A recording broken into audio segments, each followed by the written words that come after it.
The goal for today is to explore our own subjectivity and to understand what our own role in the work that we do is. And so to get us started, I thought we could each introduce ourselves and say what we do, what kind of work we do, and also why are we interested in this topic, and like why do we care? Why?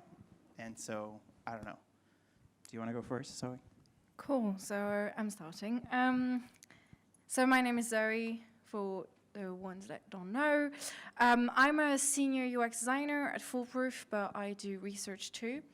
My academic background is actually in marketing, and so market research, and then I moved to UX, and now I work on customer facing a little bit, but mostly on internal design and reviewing processes and employee experience in a big enterprise company. So subjectivity in research in that sense is very interesting because I have a small pool of users. Yeah, that's me.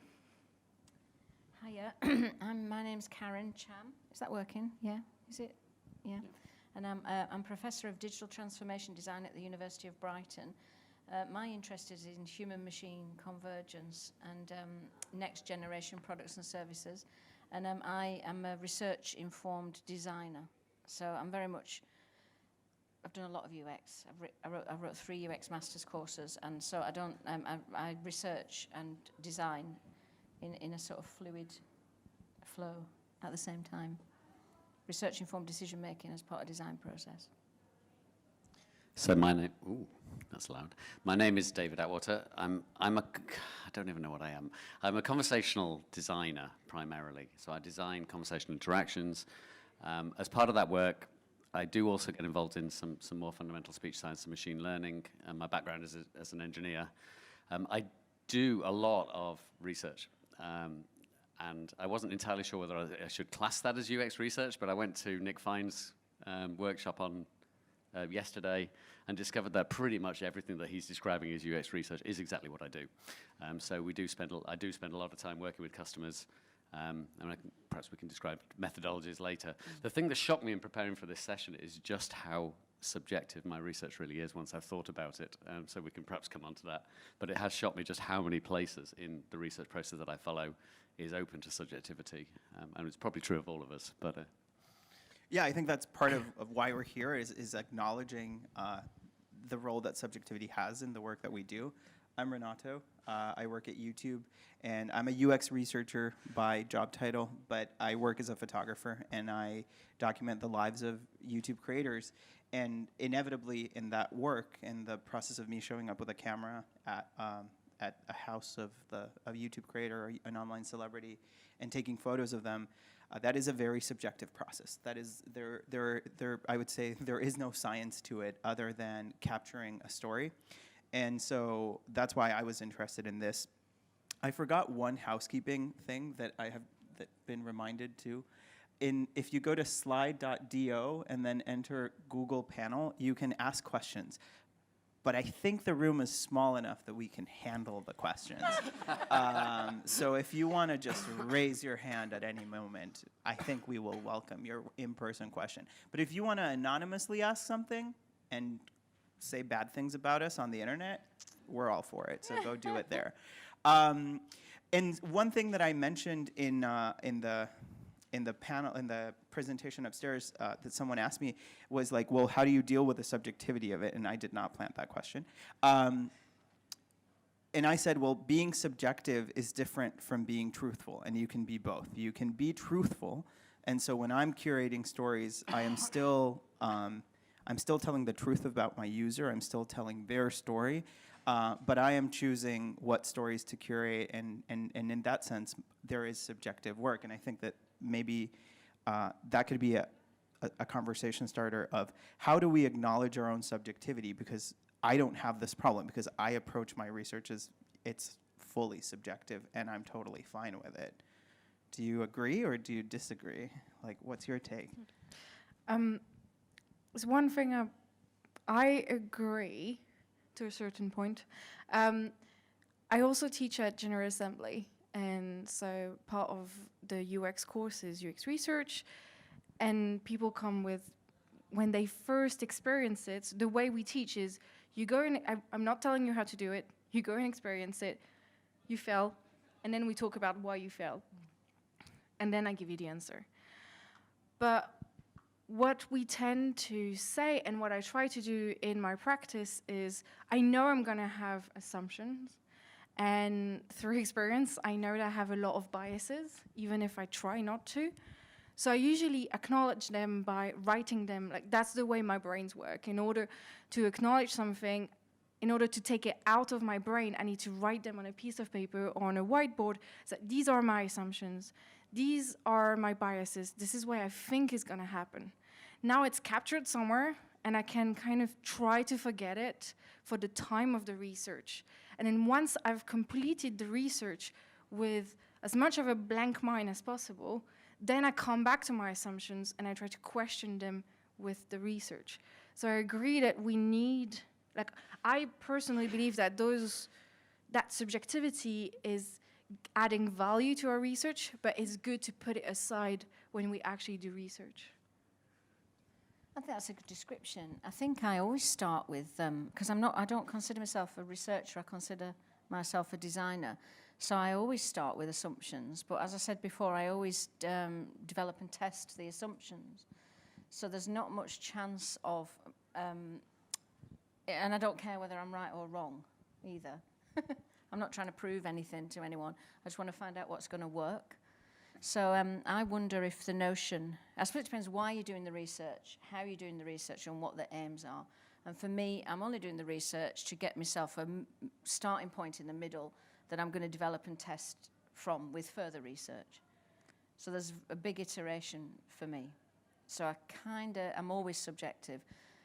But I have an issue with the notion that you can be objective at all. Because we know from quantum physics that the scientist influences the experiment just by being present. So the notion that there's an existential objectivity, I don't adhere to, anyway. I think I fully agree with that. Yeah. David, what's your... So I'm very much the same position as you. Really am a designer. I rarely go into research just because I'm trying to find out pure things about users. Usually I have either a design artifact or some design choices that I'm trying to distinguish between.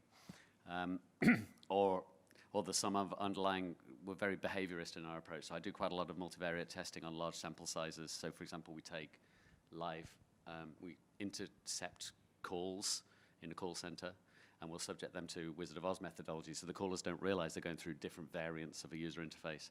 And then we're measuring behavioral stuff in there, what people do, how they say it, all the rest of it.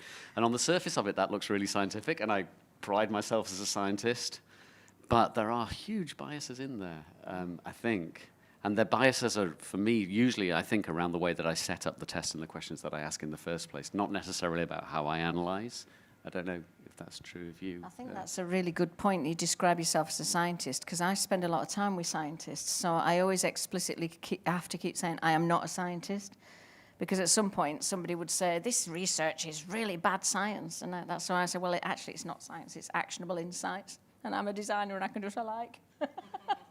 So it's interesting you describe yourself as a scientist, because then you do have a responsibility to objectivity. You're absolutely right, and I probably do bad science, if I'm honest. I just like to call myself a scientist. But it's interesting, though, yeah. And because it's where you've come from, isn't it? And how you're approaching the research. Yeah. Yeah, it's interesting because it's almost like if you label it science, then you have that obligation. But if you don't, and you say, for example, I think it's much.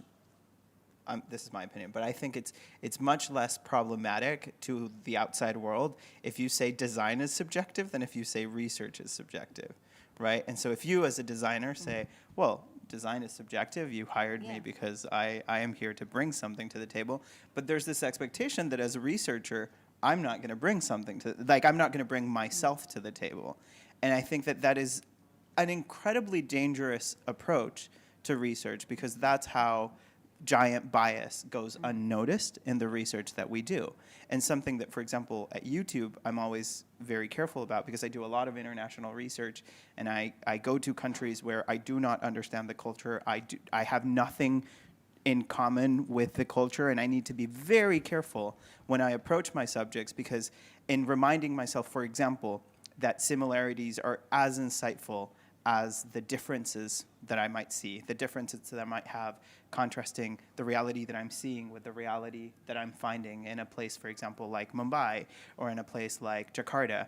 And reminding myself that, like, oh, actually, for example, my users, I think being a YouTube creator is pretty similar all around the world, believe it or not. And that's good news for our product. We can build one product and it works. And, but there's this temptation to say, oh, look at how different, right? Because you have to justify, well, I flew here, right? So I better find something that's different, right? I can't say like, well, I could have gone to the Bronx and I would have seen the same thing, right? And so I think that that is really important to keep in mind, that research is subjective by nature, and ultimately, subjective is the name we can give to bias when it's questioned, it's challenged, and it's made explicit.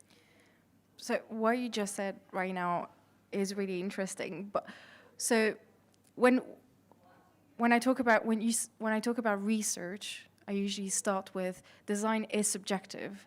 So the research we're going to do, because that the research outcome is not research for research in UX design. It's research to create a design.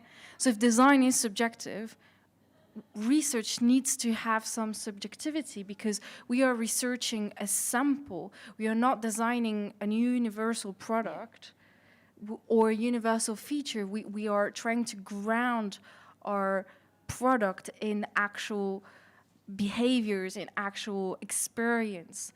So that you bring a bit of subjectivity.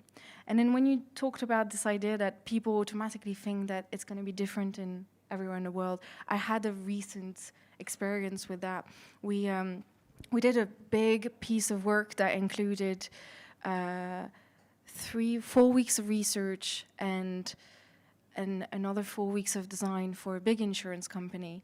And they flew us in the US and a bit all around Europe to actually do contextual inquiry and shadow the underwriters and see how they actually work with their tool, which are Excel spreadsheets.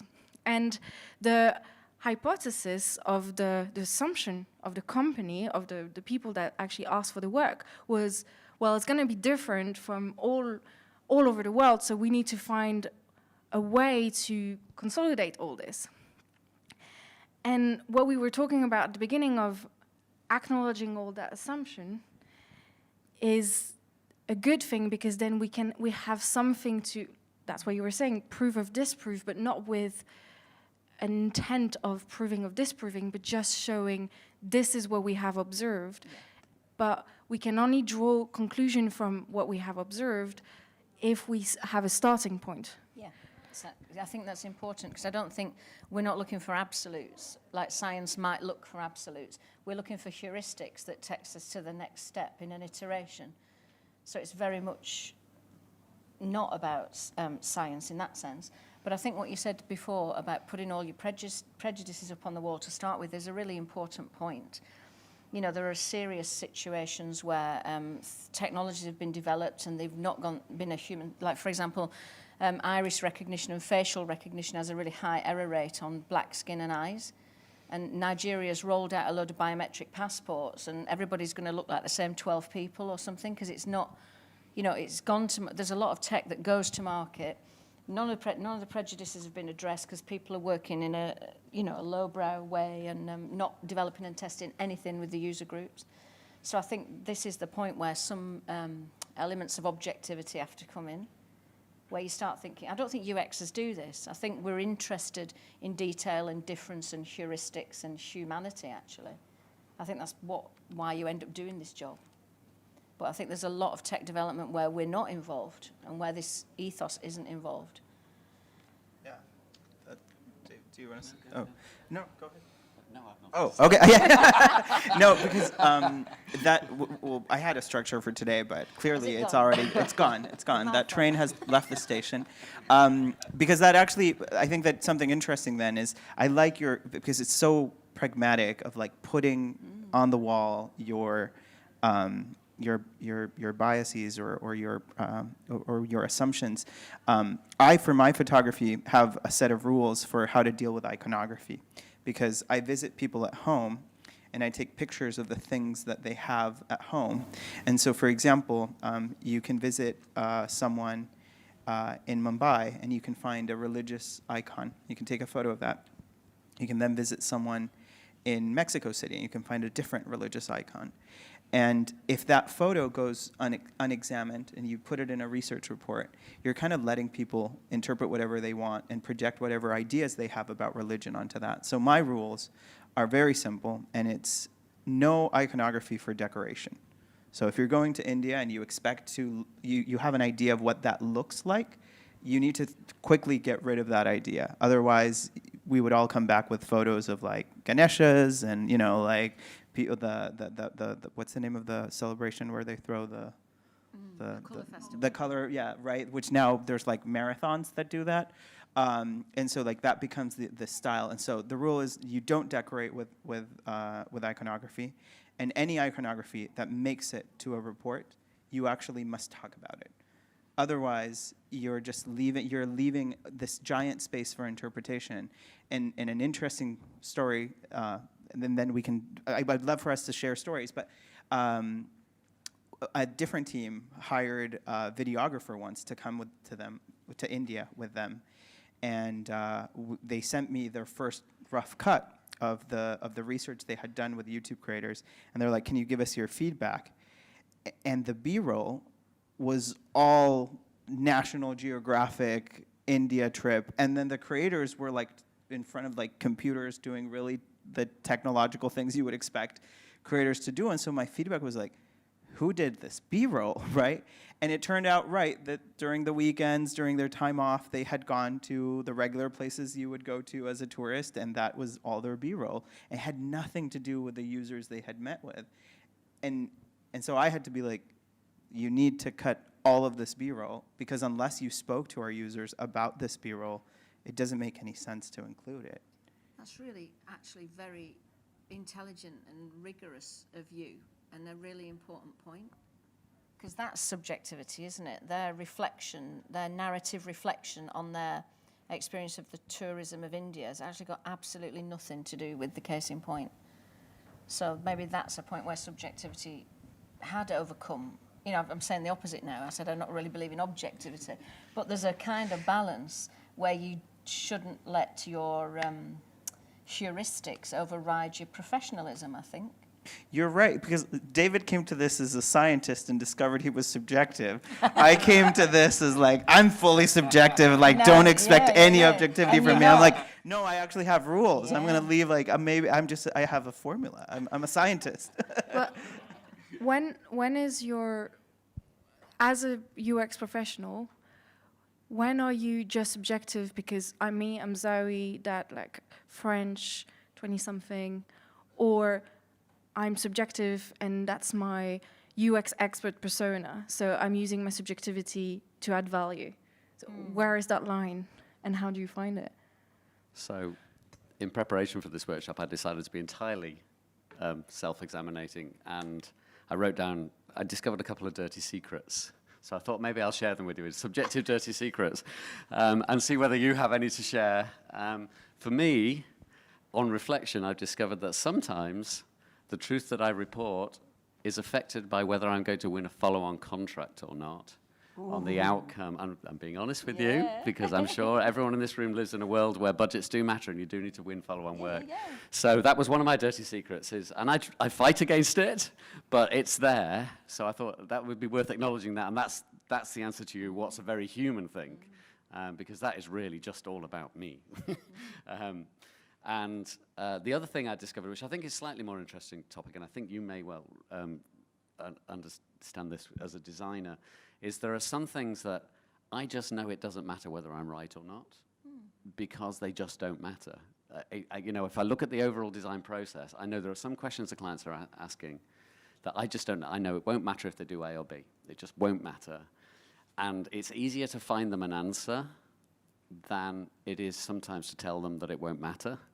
And so that's probably my other dirty secret, is that sometimes I'll find myself telling something to a client that I don't think I have discovered. But I also know that my core integrity is that I know it's also not going to affect the outcome of what they're trying to achieve. So that's probably my two dirty secrets. I think you've That fall into two different categories, but I don't know, am I bad? They're good. Or, do you, Am I bad? does this ring true with everyone's experience? I think opening a can of worms about what you report back to the client is a completely other. It's massive. It's Yes. absolutely massive because. But I'm hoping it's not just me, No, is because it, when you're in a room with a client, you are not just No. managing the truth, No. you're also managing a client. I have a responsibility to academic rigor, so Yes. that does put me with a responsibility of some degree of thoroughness and, I guess, objectivity. But then I also have to Although you manage don't believe in clients. it. I have to, even though I don't believe in it, client management is a totally separate kettle of fish. Yes. That I would say has absolutely nothing to do with the truth. So where does that put me? Yes. I have a background Please don't in show this client video to my management. clients. Well, it's a different thing. Managing expectations from clients is a... It's helping clients make the right decision. That You know is the right called soft decision. manipulation, but that's how I call it. No, but there's, I struggle with that one Yeah. because I think everyone does. Again, it goes back to the contexts in which you're doing the research. There's, at the end of the day, you all paid for a job. So you should never, and that goes back to your truthful, you should never lie or compromise your integrity or the integrity of the research. You should always reflect the facts. The reality is you reflect the facts in different ways. And also you reflect the facts in context of what has been asked of you and in context of the business objective you're trying to meet. So that's where I found it pretty tricky. And if we were, maybe I'm being really a bit dishonest here, but my assumption is that if we were to do a complete objective, like proper report with everything and pros, cons, and the full truth, no one would read it. Like they don't even read the one we give with that is targeted to what they want. So they won't read the one that is fully objective. And when we do public speaking, most of the time there is some emotional techniques that we use to pass a message and to have that soft manipulation, and that creates subjectivity on its own. So we can't really get out of it. I agree. Yeah, to throw a lifesaver to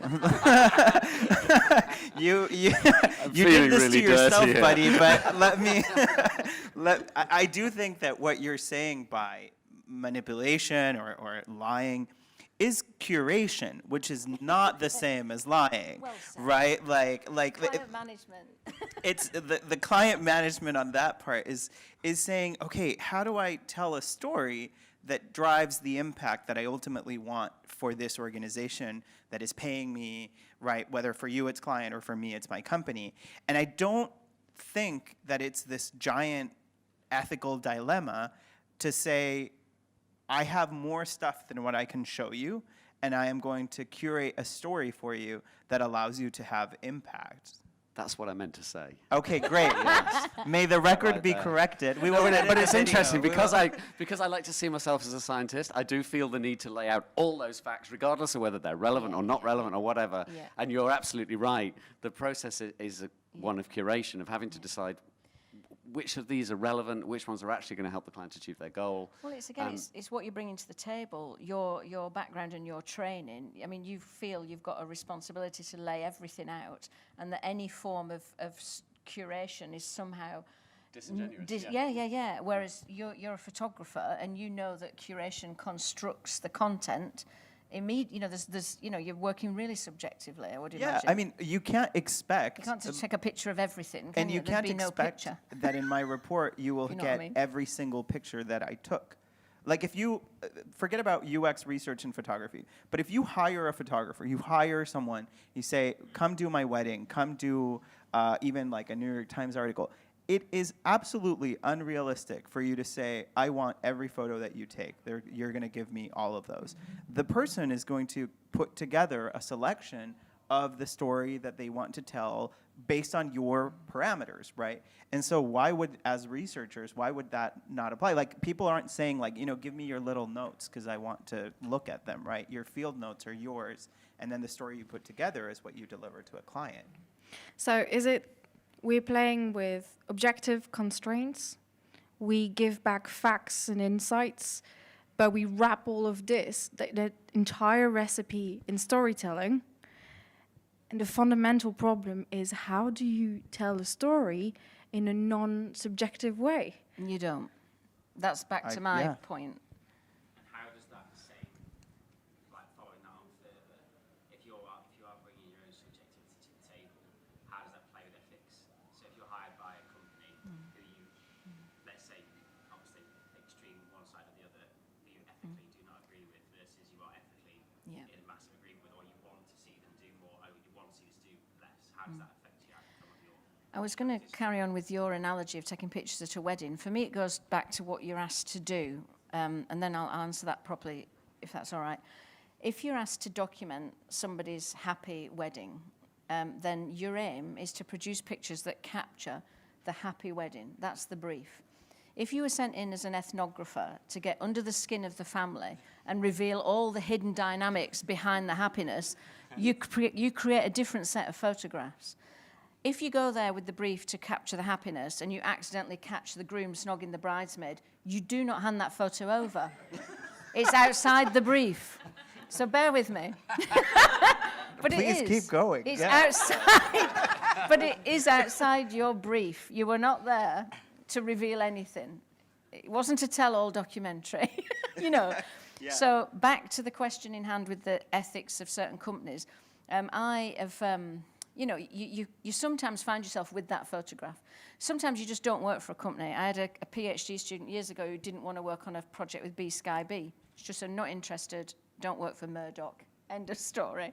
But the difficult moments are when you're in the middle of something and you find yourself with hopefully not a legal, but a moral or ethical dilemma in terms of what you found.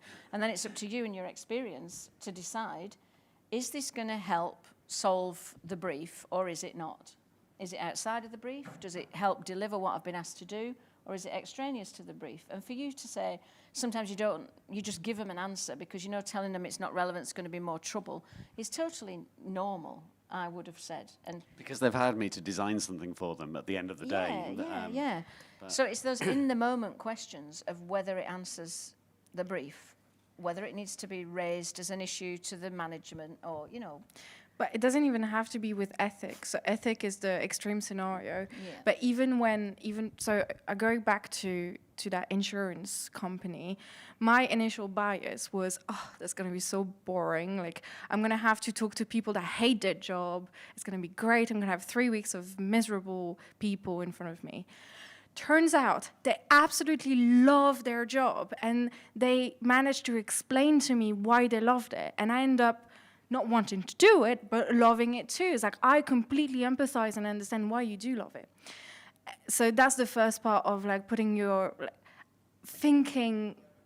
It's not ethic, but I had an automatic reaction, an emotional reaction to the job I was hired to do. I was like, oh my God, that's going to be hard.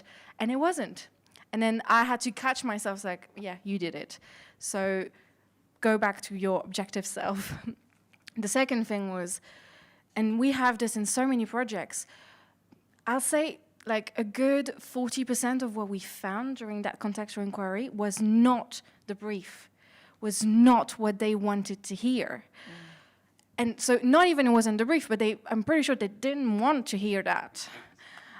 So what we did when we presented our feedback, we started by presenting the brief. Here's what you asked us to look at. Okay, we now have 15 minutes left. There's a few things that we want to highlight for you. Yeah. So we gave the highlight of all the things that are currently very wrong in your company and you might want to have a look at, and that will help you with retain all your employees and etc. So I think we made a decision to say, not only it might help the people that we created a bond with, it might help the company in the long run, and because it all comes to that also, it might help us to win a further piece of work to work on this. Yeah, It's not just me. No, that is. I think that's usually my trick. Feed it back as a package for further work. Or something. Yeah, this idea of ethics made me think of a real thing that happened to me at YouTube, and it's I printed out posters with my photos once, and I had one hero image of a creator looking straight at me. I'm taking her picture, she's producing a video, and she's looking straight into the camera. And I love that photo because the creator, the reason why I picked it out of all like my light box of photos that I had was because she looked incredibly tired. She looked like you could see in her face that she was exhausted.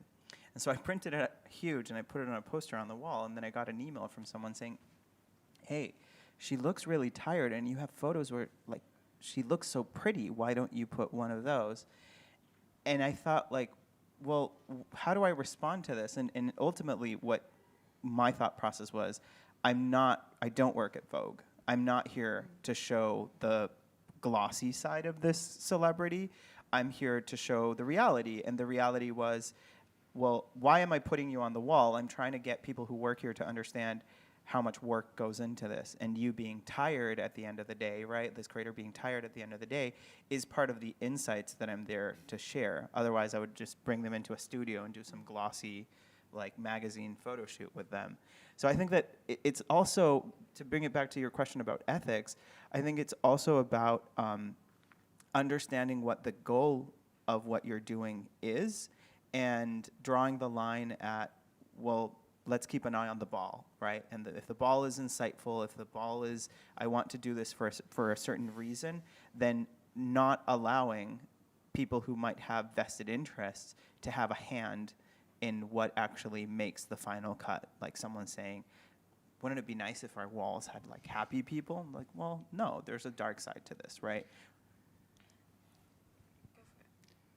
I suppose I just wanted to reflect back what I'm hearing, because there's some themes that have come out that I find interesting. One is, I think, the underpinning of professional integrity, which you started with, which I think was fantastic. The acknowledging of the bias and actively seeking it out and trying to enumerate it, which I don't do. I probably do it internally, but I don't write it down.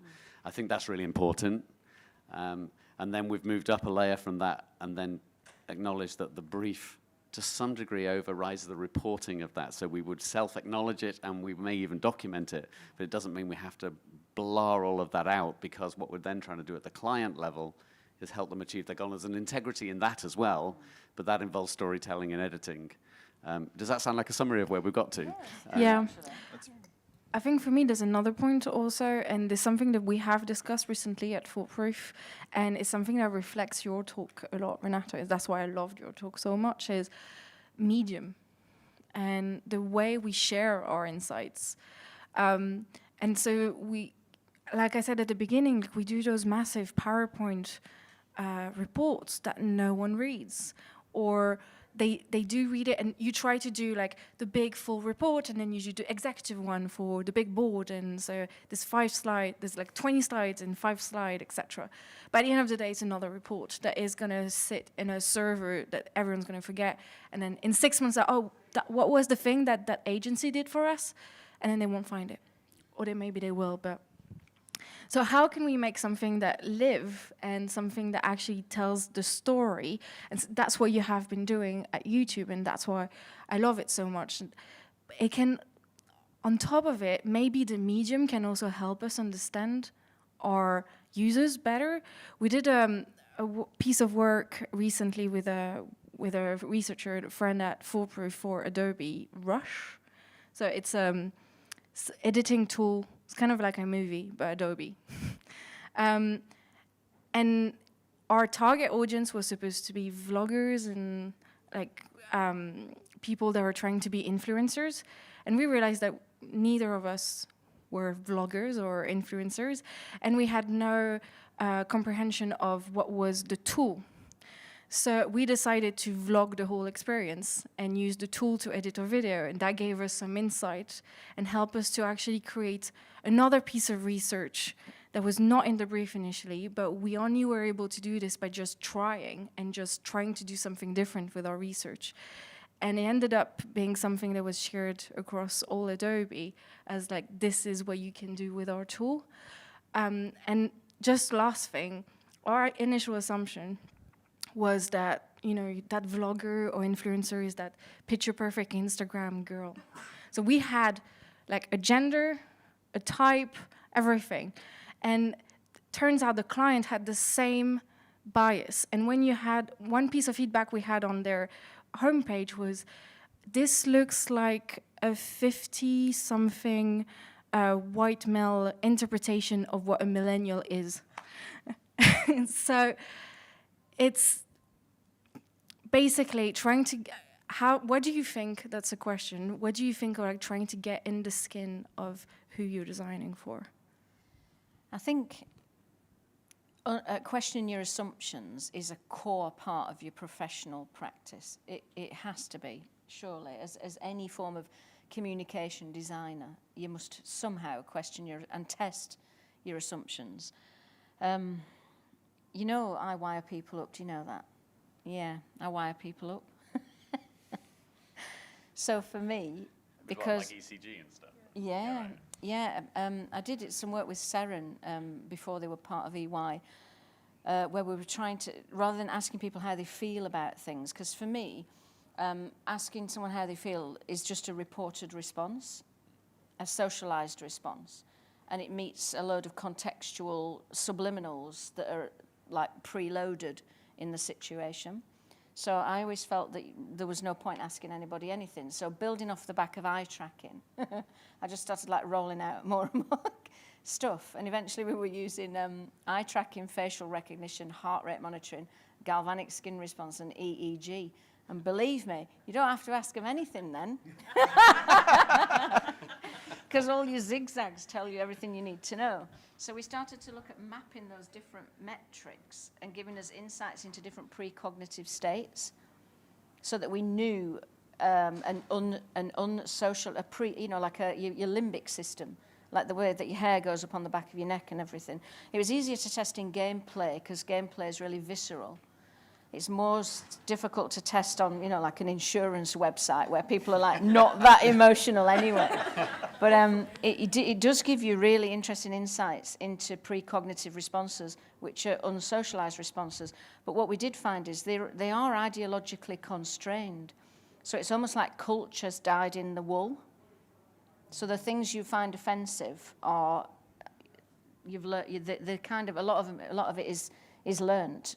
I mean, there are fundamental things, aren't there, like moldy food. All human beings don't like, we're repulsed by moldy food. But then there's another layer of stuff that's all the cultural collateral, which is the stuff I'm really interested in, because that's where you get leverage and it's useful for localization and all the rest of it.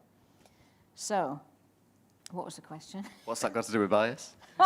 Yeah, again, the notion for me was that I was trying to take bias out of it and trying to find out using, I suppose, again, I'm contradicting myself right, left, and centre, trying to be more scientific about it. And what was your conclusion?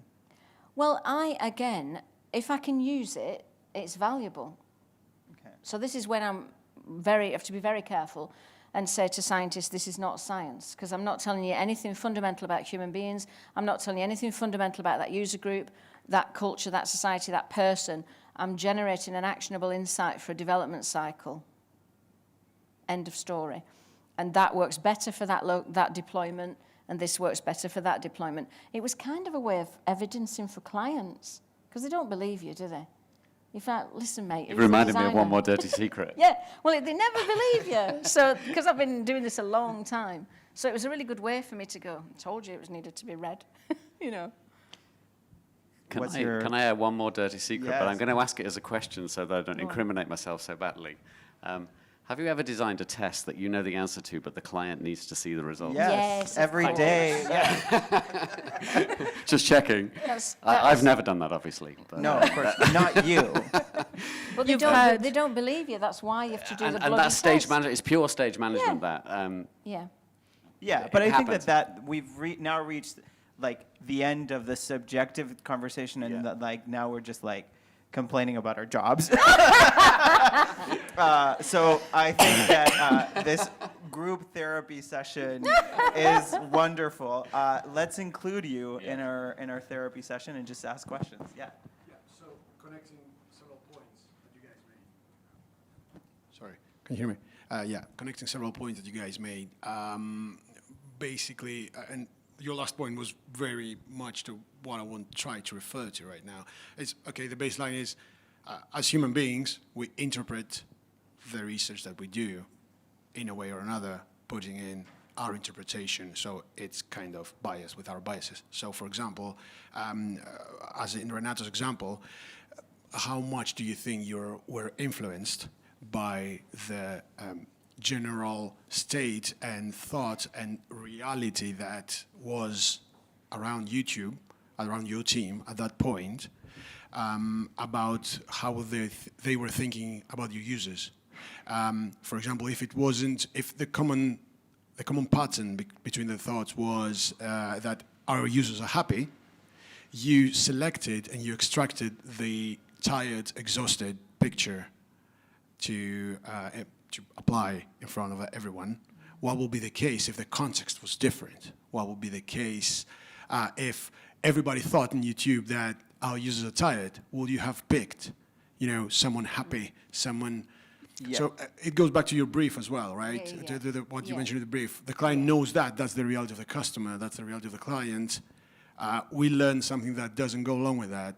So how do you interpret that? Right, but that to me is curation, right? Is understanding what story I want to tell and what story I think will have impact. And so in your example of like, I know A and I find something that disproves that, then I'm probably going to focus more on that than on stating things that I think are obvious or we've already kind of like established to be true or that we already have enough evidence for. So I don't think that it's a huge crime to say, yeah, I would in that scenario, I would focus on the things that I think would bring more insights to my team. And I think there's something to add to that. There's a difference. I forgot. Oh, that happens to me. I think there's a difference between qualitative research and quantitative research. Yes. So when you do qualitative research, essentially, like you're gonna meet with, let's say, like in a month, you meet with 6 creators all around the world, and then you kind of take the general vibe of those 6 person, but you can't do. Out of 6 person, you can't say, well, 51% of our creators. So that's why it's a bit more. That's why you have subjectivity, because you have to make a stand of like, well, the general feeling of those 6 people was that, and so I'm going to create the content that is going to help me give that message, and it was that picture. And the same thing, so you have qualitative, quantitative, and then you have the whole generative research and then evaluative research. And I think we talked a lot of evaluative research where I have an hypothesis or I have a product that I need to test. But I do a lot of generative research. Well, I did not so much anymore, but I remember like going into a company and they're like, we have some budget left and we know that there's a few like problems around that department. Could you just go and talk to people and find an opportunity? And so same, like you have a lot more biases in a generative research than you would have with an evaluative research. I'm starting to think about not just qualitative and quantitative approaches from different disciplines, but something I read about design being a convergence of abductive and deductive reasoning or something. So then I thought maybe what we do is a bit of an art, and then I thought, well, perhaps it isn't an art, perhaps it's the abductive and deductive reasoning thing, and then I thought perhaps it's the art of design research, perhaps it's all of those things. Because what you've described, I would say, makes you a really excellent portrait photographer. As in you're looking at something real about the person, like in a documentary sense. It's really sharp observational skills, isn't it? So there's an art to that, but then there's also there is a scientific aspect to it too. That's super interesting because I'm going to bore you with 20 seconds of photography lessons, okay? Just 20 seconds. I'm quite enjoying the photography angle. Because in documentary photography, there's only one type of photographic style in which you can still be a documentary photographer and still have a hand in it, and it's portrait photography, because a portrait is still considered to be documentary, but you can absolutely play with the environment and move things around. Whereas in, for example, a more documentary photography of where a creator lives, right? If I show up and I say, like, maybe we could tidy up this place a little bit, I think that would be an ethical boundary, right? Like, if you think of it from a winning the World Press Photo Award or something like that, that would disqualify me. Or I'll give you a real example. I once showed up at a shoot at a creator's house, and I didn't realize, and I put my backpack in the frame, and then I had this really beautiful frame, and my backpack was there, and I debated a lot whether I could Photoshop or not my backpack out of it, and I ended up, because I was printing it huge, and so my backpack was like a central element of this photo, and I decided not to. And so at the Google office, there is a giant photo of my backpack, which no one has brought up, no one has ever noticed, but I know it's there. And if someone were to bring it up, I would say, like, well, it's a little bit of self-reflection on the method, and I do think it would have been dishonest of me to Photoshop the backpack out. Maybe I'm wrong, I don't know. No, I think you're right, actually, in that instance. Just to give an example of when you make these ethical decisions, it's kind of a small decision, but that's, I would imagine, in your role, quite a big boundary for you. Yeah, I mean, part of it is no one would have cared. I don't think my boss would fire me if I was like, hey, I Photoshopped out my backpack because I left it there. But it's no longer ethnography. If you Photoshop. But if I say I'm going to take a portrait of you, and I say, well, can you bring an item that really represents you? And that's still documentary. Yeah. And so it's very interesting that you bring that up. I was saying this because you brought up this idea of you're a good portrait photographer, and that's really interesting because actually portraiture is the one space in documentary photography where manipulation is part of the game, and it's still called documentary photography. Interesting. Is it because you're trying to visualize something that is not visual, like a personality? I think yes, and also because, and this comes back to subjectivity, and it is way more about blending you as the photographer and the subject, and that's why I do think of my photo work as collaborative with a participant. Like, it's not, I'm taking the photo, but it is a work we do together, and I think that portraiture, and this is not, I'm not just, at this point, I'm not talking even about photography. If you look at portraiture in like painting, right, and you go to the National Portrait Gallery here, you will see that level of interaction in most cases because of cash, right, because of, royalty having the painter collaborating with the painter to tell the story they want to tell. I think you're getting into important territory, which we can't go much further, but I studied art history and visual culture and stuff, yeah. So I was starting to think about representation, politics of representation, because that's what you're doing when you're doing the research, isn't it? You're deciding how to represent your findings. And in this case, it's always about people. So it kind of is a kind of rhizomatic portraiture, perhaps. Those always go psychedelic. What I did was so profound. I wanted to say, like, in terms of your backpack thing, I wanted to say it kind of is like breaking the fourth wall. In like when, say, you take a photo of someone and you see in the reflection or something like the image or the silhouette of the photographer. It's like being aware that, oh, there is someone behind the lens, and also I guess like in terms of design and research, giving that. From the offset, like a disclaimer almost, saying like, oh, there is a person doing this qualitative research perhaps, and then having the viewer or the user be aware that, oh, actually, there is another person behind there, and I guess this is like a kind of interesting dynamic. But that was my question. That was just like a thing I thought of.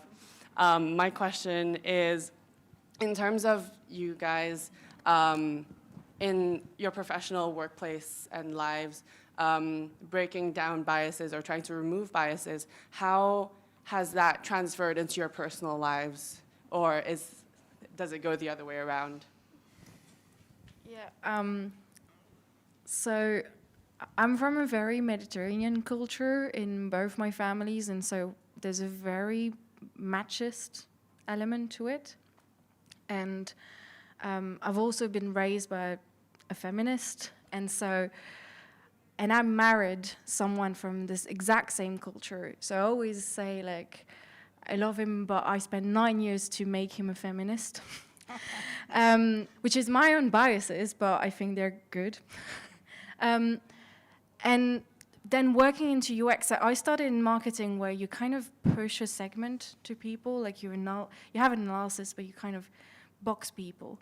And I found UX so liberating because my interpretation of it was, I can finally look at the full picture of behaviors, of context. I think context is the amazing bit. And actually, being a UX designer, and that's what I try to teach when I teach people at GA, it's the empathy thing. It's not just about being like conscious of your own biases. It's just empathy for others and empathy for yourself. When someone bumps into me or is being really aggressive, the first thing I think now is, okay, how was their day? Maybe something bad happened, so I'm not gonna escalate the situation. Or in general, when I'm designing something, I'm not great at it, but I'll always try to think about, Microsoft did an amazing work on inclusive design. And there's that notion that I found, like, it just blew my mind when I read it. It was like, oh my God, this is so simple, but so true, of permanent, temporary, and situational impairment, where you have a permanent impairment of, if we take the situation of not having only one arm, a permanent impairment is someone who has been amputated or that doesn't have any motor function in their arm. Situational is a mom that is carrying her baby from one arm. She can't use that arm, so she has the same impairment at that moment. And is it situational or temporary? And so, thank you. Temporary, someone that broke their arm. And so for a period of time, they won't be able to use their arm. And so having applied that thinking to everything, and that idea that if you design for someone that doesn't have an arm or that has been amputated, you actually design for everyone because everyone can have that impairment. And then there's also like this minority and inclusivity. And the general thinking is, well, if you want to say that you have empathy, then you should be able to empathize with all the spectrum. And for me, again, it's very judgmental, but it's just being a good human being. I think the main carryover I've probably seen crossover between my professional and personal as part of the question is probably the sharpening of the ability to see certain things. I mean, I think Renato highlighted that. I suspect being a photographer now, you see things in a different way. As a conversational designer, I'm very, very aware of very subtle things, the use of language, crossover, people taking turns off each other, hesitation, and maybe even simple body languages associated with language. They're things that I see all the time because I'm trained, because I spend so much time watching people interacting with machines and doing all this kind of stuff. And it carries over into your personal life, and you do notice it. You notice it in the pub, you notice it with your family and all the rest of it. I don't know what it changes necessarily, but it does. You see with fresh eyes when you spend time looking at something, I guess. So I was brought up in a very multicultural environment at home, and I think that led to a lot of the way I've lived my life. I married a West African, my sister married a Turk, my brother married a Romanian, and my other brother married an American Iranian. So you can imagine when we have a gathering, it's pretty global, and that's how we were brought up. But that's led me to kind of go full circle, because when I read about bias-free AI, there's no such thing as a bias-free AI, because if there's no bias of any kind, there's no boundary or structure or construction. So the question is, what biases at what point for what purpose? and how does that impact on the user group and the social experience of the user group. And I'm coming at it, I suppose, like you would come at the notion of speaking a different language, like localizing things, I think. I'm not going to build on that because I think that is too smart for me, and so I'm going to bring it back. I might have just made it up. It might just be to wrong. your question of my experience with that, and it's as I was hearing you guys talk, I was thinking like, well, the operation that I did at work was I brought something that was subjective to a context that thought of itself, at least, and we haven't solved the question here, but it doesn't matter, that thought of itself as objective. And I think that the opposite operation is bringing objectivity to a situation that you think of as subjective, like your own personal life. And so for me, I think that this acute awareness of looking at the world from like my user's perspective and understanding it at work has allowed me to understand things in my personal life, like the process of coming out as a queer person and being part of the LGBTQ plus community. And going from, I think I used to think of it way more of like, you know, this is an absolute. I come out and you have to, like, I don't have to understand, or I come from Chile, which is a very conservative Catholic country. And so my approach to me even leaving Chile was always thinking like, I have no obligation to understand that context. It is not, and to be clear, I don't think that anyone has an obligation to that. But it did give me an interest in understanding that context. Okay, so I'm not saying if you're struggling with coming out, you should, you know, try and empathize for the environment that did that to you. No, but it did give me a desire to go back and understand that context and look at it more objectively. Look at it from the perspective of the ethnographer in me. And it has given me a lot of compassion, and I think it has brought to my life a lot of friendships that maybe I wouldn't have had I not had this toolkit. And I think I had never thought about it till you asked this question, but I think I'm very grateful for it. Kept us going.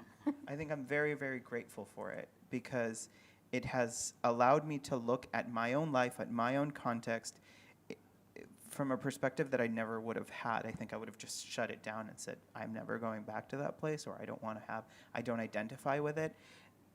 And I think that I absolutely want to go back as a visitor, and I absolutely identify with that place. It gives you a toolkit for self-awareness. Yeah. I had a question which you've already actually just touched on in response to yours, which was around how we set the bias or the aims of like an AI when it's going through and running those like analytical inference systems, when it's making autonomous decisions, and what does it go on? Like, yes, we prescribe all of the data that we input is obviously biased, and had an aim. Like, for example, if it's coming out of research, then all of that research had a brief. So is the AI itself running on its own brief, which is like maximize utility or maximize like the wealth of this individual? And would it change for individuals? So like maybe like my thing is I want to spend the most time with my kids, and my personalized AI works that out. Like how would that work? Yeah, well, it's a good question, isn't it? I think for me, I design systems that generate and automate actionable insights. So there's in order to get an intelligent insight, you need a lot of context. For example, if you take a test set of data, and we all know this, and you just run R on it or something, looking for correlates and patterns, the deductions that you make from those correlates will be your prejudices. Because there's a correlate between people who eat margarine and people who get divorced. Like, there's absolutely loads of junk correlates that don't tell us anything about causality. So I think where it becomes difficult is when we're starting to understand causality. And what we have to do is to design new ways of understanding causality, which is about human-centered design in the notion of nested complexity. So I don't want to go much further with this because it's not going to mean anything. But I think if we just if we don't understand things from a human-centered point of view, and we don't develop and test and find out in the development cycle, then we run the risk of huge problems like MVPs being rolled out, facial recognition stuff that doesn't work in certain contexts. So we need to design better AIs. And I think that like embedded in the question is also this idea that this technology would be like independent from the people who created it. Yeah. And I think that it's important to highlight that in a situation like that where we don't understand what's happening or we don't understand AI, we have to go back to the team that built it and say, well, this didn't create itself, right? Like this idea that AI, and that's why the name artificial intelligence is so bad, right? We should call it something else, because we have an obligation to link it back to, well, we created it for a purpose, and is it serving that purpose, and do we understand, to the idea of correlation and causation, are we really sure that what we're doing here makes sense? I mean, you need to tell your AI how to learn, how to optimize your time with your children. That would be the point. Because because we assume AI means autonomous, and it doesn't. There is no implication in an artificial intelligent scenario that there would be autonomy. And autonomous systems are a separate thing altogether. Autonomous AIs. I mean, there's different types of AI. So, I mean, there's algorithmic AI, which is where someone's written a set of rules that then make decisions. And absolutely in the writing of those rules, there's bias. There's machine learning AI, where a data set has been prepared, and then the machine will infer patterns from that data. The bias of that is in the way that the data was labeled up and fed into the system. It's not a new problem, this, though. I mean, we think about things like health inequalities. In our health system, we have certain health protocols that were developed on Western white research, and they don't apply to different ethnicities. And in fact, they're essentially AI systems, just like our modern AI systems. They're algorithmic AI. They may have been coded and just written in a book, but essentially they're algorithms. So it's not a new problem. And the issue is around examining the bias that goes into the generation of those. Choosing the bias, actually. I think that's my answer. Choosing the correct bias for the job in hand, because there cannot be no bias. And assuming there's no bias has meant we've got all this generic stuff that doesn't work. So I'm just going to be a bit radical and say perhaps the point is to choose the bias. It could be. But there's a risk. I chose the medical example deliberately because there's, there would have been years of medical research that's gone into certain things. That achieves a legitimacy that makes it harder to examine. And I think we are definitely experiencing problems like that now with algorithms in AI, things like vetting CVs for suitability, for example, algorithmically and things like that. That if they're based on a measure of pseudoscience, they can achieve a legitimacy beyond what they should be given. Yeah, well said. How did we get here from research? Are there any other questions? I think that how much time do we have? Are we supposed to, it ends at... We were meant to end. We should have ended? We are supposed to end. Okay, one final question. Go ahead. Yeah, first, thanks for a really nice, free-ranging, interesting, inspiring conversation. This is a question mainly aimed at Karen, but the rest of you feel free to have a crack. Go on. It's really interesting what you were saying about the wiring people up for user tests and kind of reading physiological insights rather than asking them, to kind of give you feedback. If that is a sort of a more truer, more objective way of gathering insight, do you think there's going to be more of that in the future? Well, yeah, there already is, isn't there? There's loads of biometrics being rolled out, as we said before. And we've got emotion recognition software and facial recognition software and all sorts. So, sorry, not emotion recognition. There's a lot of computing in emotion recognition. There's a lot of biometrics already rolled out. It ain't that difficult to move from biometrics to emotion recognition. And a lot of my research is about that arena and how we navigate that arena and how much, I don't necessarily want to share my mood. Sometimes I do, don't I? But other times we don't. I was very grumpy on the email. You should have seen our email chain before. I was busy. Don't bring it up. Anyway, the point being, Empathy. we are going to see more and more biometrics rolled out, and we're going to see more and more emotion recognition. The question is, who owns it and what is done with it? Well, yeah, that's the thing. It's like, I wasn't sure whether to be fascinated or creeped out by it, because it's like sort of reading all these. But if it's a more objective read, then there's got to be a good case for that, right? You see, it's horses for courses. I wire people up who've consented to be wired up. The data's pseudonymized. No one ever knows who they are, and I'm using it for actionable insights in a development cycle. I'm not using it for surveillance to try and predict who's going to do what next that might breach my law or protocol or behavior, policy. So I'm not weirded or creeped out by it because I've been doing it a long time, and I'm not the only person who's been doing it a long time. And we will see more and more, which is kind of what I meant about biases, we'll see more and more new technology being modelled on existing law and ideology and belief and all the rest of it. Because I said it before, it's digital transformation of us. Just to add on that, I think for me also, if we are going that way, but it's another way to gather insights.